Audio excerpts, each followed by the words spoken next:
Ce n'est pas la religion qui t'a empêché d'aller au champ. Tu es assis en ville ici, tu ne fous rien.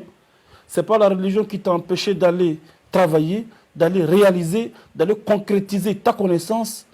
La religion t'a dit seulement qu'il faut être honnête. C'est la religion au contraire qui te dit qu'il faut être digne. C'est la religion qui t'enseigne de ne pas voler l'argent de la caisse de l'État. C'est la religion qui te demande de ne pas aller chercher la femme de l'autre. C'est la religion qui t'invite même, dans le Coran, Allah nous dit ceci. I'malou ala Daoud shukra. Travaillez aux familles de David. Et tu vas venir dire que c'est l'Afrique, c'est la religion qui t'a dit de ne pas travailler.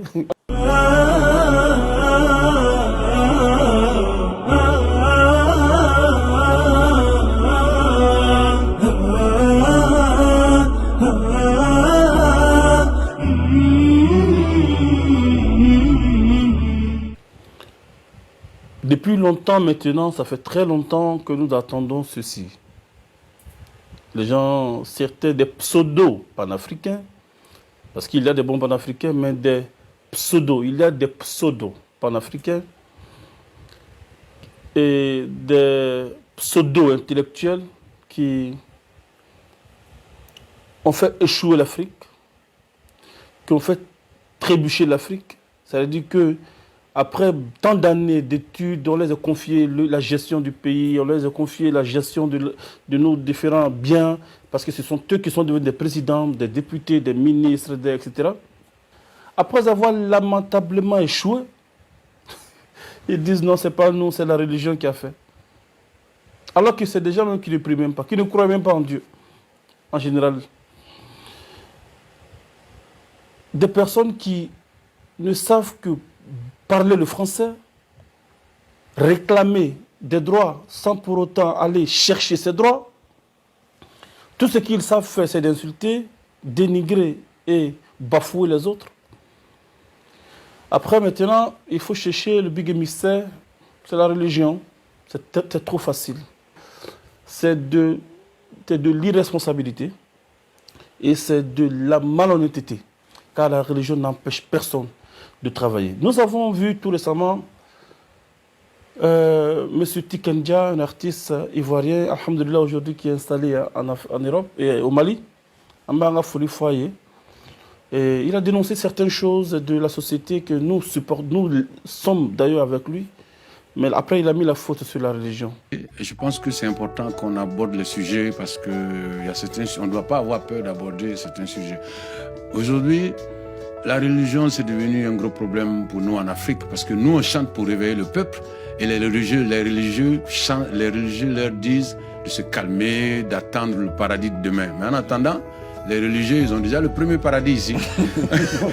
Voilà, ils ont déjà le premier paradis. Mais nous, on a envie de goûter au premier paradis, c'est-à-dire l'eau, l'électricité, la sécurité sociale, etc. Et donc, voilà, j'ai décidé d'aborder le sujet de manière simplement qu'il ne faut pas obliger l'autre à aller au paradis avec soi. Si tu veux aller au paradis, tu vas au paradis, parce que chacun a intérêt, à moins que ce soit dans une guerre où il y a comment on appelle, les tombes communes, là, comment on appelle ça. Mais je pense que c'est vraiment pas cool de donner cette image-là à la religion. Parce que moi, la religion que mon père m'a appris, c'est une religion d'amour. Pour moi, la religion, c'est intime. Tu vois, c'est une religion de rapprochement. Et donc, quand je vois aujourd'hui qu'il y a des gens qui s'explosent parce qu'ils veulent faire passer un message, donc voilà, je pense que ça ne donne pas une bonne image à la religion, que ce soit la religion chrétienne ou musulmane. Ce n'est pas seulement les musulmans. On sait qu'en Irlande du Nord, il y a quelques temps, les gens se faisaient exploser pour faire passer des messages. Donc, j'ai voulu juste aborder ce sujet-là sans attaquer qui que ce soit. J'espère que je vais pouvoir sauver un ou deux jeunes qui peut-être étaient prêts à commettre des actes qu'ils allaient regretter, parce que voilà, le paradis, on peut l'avoir ici, et puis là-bas on verra peut-être, parce qu'on n'a pas encore reçu un courrier de là-bas. Déjà, nous l'invitons à faire la différence entre les pseudo-religieux et la religion. De la même manière que nous on met la différence entre les reggaeman et les drogués. Même si le leader premier du reggae, par exemple, était un drogué, comme les gens le disent et on le voyait des images, nous aussi on peut dire, voyant cette image, que c'est le reggae ou c'est le rastaman, n'est-ce pas, ou je ne sais pas comment vous appelez ça, le Rastamania ou la Rastamanie, ou je ne sais pas. Est-ce que c'est ça qui a rendu nos jeunes? Parce que chaque année, nous avons remarqué que quand l'anniversaire de ce dernier arrive, la drogue devient licite partout. La religion nous dit d'être consciencieux, de nous éloigner de la drogue et de tout ce qui est stupéfiant.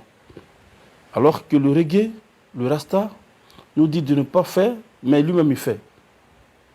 Est-ce que c'est le reggae qui nous envoie, qui a détruit nos jeunesses, ou bien c'est l'islam, ou bien c'est la religion? L'honnêteté aimerait que nous sachions faire la différence entre la religion et les religieux. Le panafricanisme et la lutte pour notre continent ne doit pas nous aveugler au point d'être malhonnête, au point d'être loin de là, de l'honnêteté. La religion n'a jamais dit à quelqu'un de ne pas travailler. La religion n'a jamais dit à quelqu'un de ne pas être honnête. La religion n'a jamais dit à quelqu'un de ne... La religion, c'est une relation entre nous et celui qui est dans le ciel. Le travail, c'est une relation entre nous et ce qui est dans la terre. Donc, la religion nous développe spirituellement et nous amène vers les bonnes moralités. Et le travail nous permet d'être développés socialement et nous permet d'avoir une bonne relation avec la terre. Travaille la terre pour manger physiquement, travaille ton âme pour évoluer spirituellement. C'est deux choses qui ne se contredisent pas. Maintenant, le paresseux préfère une partie et laisse l'autre. Après, quand il se concentre sur le travail de ce monde, il oublie le spirituel. Et l'autre, quand il se concentre sur le spirituel, il oublie l'autre côté. En Chine, les gens sont spirituels, mais ça n'a pas empêché de développer leur pays. L'Inde, les gens sont spirituels, mais ça n'a pas empêché de développer leur continent. La spiritualité, peu importe la spiritualité d'une religion, c'est ta paresse, c'est ton fainéantisme qui va t'empêcher, n'est-ce pas, d'évoluer, de développer, de progresser, n'est-ce pas, d'avoir l'avance sur les autres. Et donc, nous avons beaucoup d'exemples. Si on doit dire par exemple que c'est parce qu'il y a eu des failles dans le travail de certains religieux, donc ça veut dire que c'est la religion qui n'est pas bonne, on se pose la question. Dans le reggae, nous avons connu par exemple Issa Sanogo. Dans les années 90, Issa Sanogo, c'était, Masha'Allah, c'était un très bon chanteur. Regardons un peu comment est-ce qu'il est devenu. C'est son premier mandat de dépôt. Tu prends ton deuxième mandat de dépôt. L'artiste repose maintenant en paix. Issa Sanogo a été retrouvé sans vie en fin d'après-midi ce dimanche 27 octobre dans la commune de Trècheville à Abidjan. Issa est venu voulait manger du pain. La fille de manger du pain, il veut boire l'eau. Dans l'eau, il est tombé, il a commencé à baver. Vers 17h, il est mort. Il aura beaucoup souffert ces dernières années. Dépendant de la drogue, Issa Sanogo, victime du Star System, a régulièrement séjourné dans les geôles de la maison d'arrêt de correction d'Abidjan. Il était plus propre, il dormait dans les coins des rues.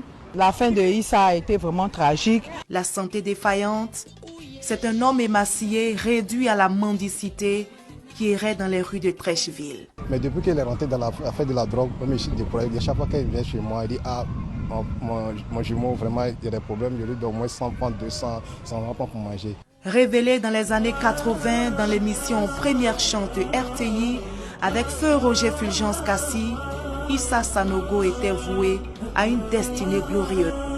Nous avons l'exemple de beaucoup d'artistes récents.